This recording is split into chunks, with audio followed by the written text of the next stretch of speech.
So last week we discussed the attacks carried out against the west coast of the United States by the PLA during the Great War in Fallout, and I figured today it's only fair to discuss the attacks on the East Coast. I'm Colin, and this is Sci-Fi Deep Dive.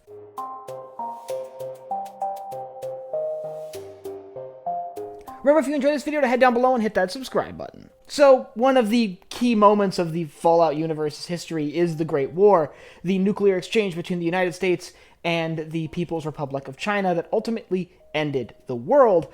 But today I want to take a closer look at some of the key elements of that war, whether it was the attack on the West Coast, depicted at the start of the Fallout TV show, or the attacks on the East Coast, depicted in Fallout 4 and mentioned very, descriptively in Fallout 3. So let's just kind of dive in with a little bit of a recap of the scenario and where the world is on the morning of October 23rd, 2077. So a war between the United States and China had been raging for about 10 years. The Anchorage campaigns had ended in an American victory, with the Americans successfully forcing the communist forces out of Alaska and carrying out a counter-invasion in mainland China that has now been drawing closer and closer to the capital of Beijing, leaving Chinese forces more and more desperate. And as the night before, the early hours of the morning on October 23rd, 2077, Chinese forces seem to be maneuvering into position to carry out nuclear strikes.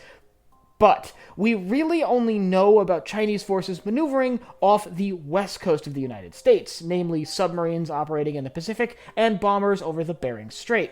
But we don't know much about the Chinese forces near the east coast. It's likely they were significantly less numerous. After all, the PLA would have the easiest time operating in the Pacific, since China is a Pacific power, and not necessarily very prevalent in the Atlantic. We do know some Chinese submarines were operational off the east coast of the United States, see the Yangtze in Fallout 4, but we don't know nearly how many, and they were likely less numerous than those in the Pacific. This leads me to believe that submarine-launched ballistic missiles, which do appear to be of a shorter range in Fallout than they are in real life, were less prevalent in the attacks on the east coast of the United States. So let's just dive right in with those attacks. At around 9:30 or 9:45 a.m. on October 23rd, 2077, the first nuclear detonations occurred in North America, with attacks in Pennsylvania and New York. We know these are some of the first strikes against the United States, and these were likely targeting key military installations and then New York City, one of the largest population centers in the United States.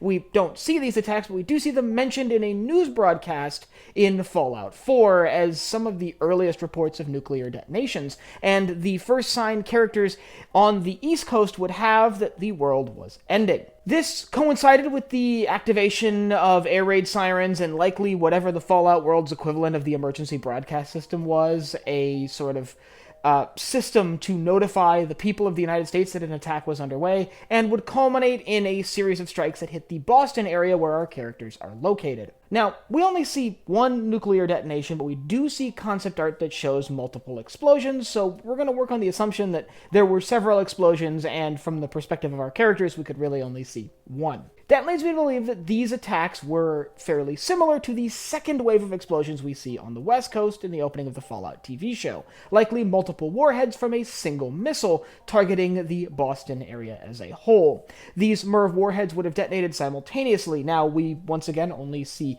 one on screen at that point, but concept art shows multiples, and I think that's a little bit more interesting. Now, that being said, we do know that Chinese submarines did launch ballistic missiles from the Atlantic against targets on the East Coast. Once again, see the Yangtze. These were, like I mentioned in my last video, single warhead, high-yield weapons that would hit a single target. So it's likely these were reserved for key population centers and military targets. So if a bomb was detonated on Boston itself, it could have been from one of these submarines, and it's likely many of the targets we see completely obliterated in the DC area were from submarine-launched ballistic missiles that would have arrived at their targets earlier as well. That's why it's also worth noting that there's a fairly good chance that the attacks in Pennsylvania and New York were submarine-launched ballistic missiles, because they were some of the first to reach their targets, which would make sense. They were launching from closer to their targets than Chinese ICBMs. Which brings me to DC, which interestingly was hit a few minutes after Boston, which lines up with the idea that most of these weapons,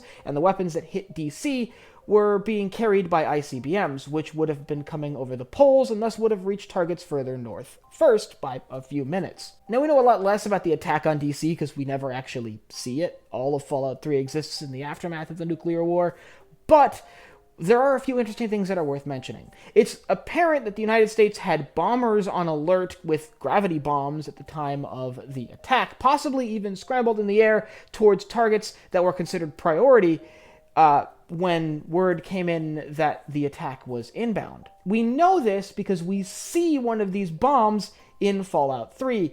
Yeah, I'm talking about the one in Megaton.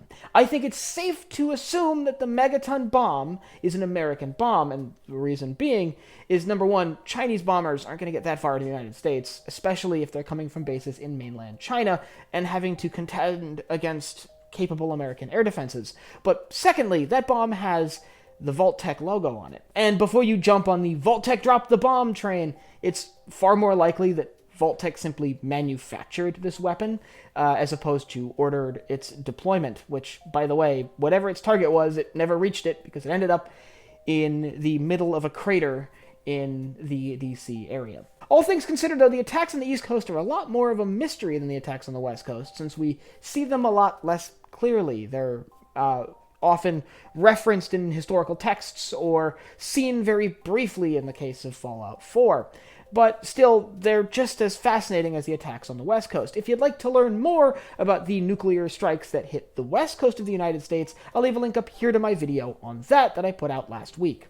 And I'd like you to let me know down in the comments whether you think I'm right in my assessment that most of these warheads were likely delivered by ICBMs. Do you think these were more likely from submarines, or do you think Chinese bombers really did hit targets on the east coast of the United States during the Great War? And if you have anything else you'd like to see me cover in Fallout, or Star Wars, or anywhere else in science fiction, you can let me know down below in the comments.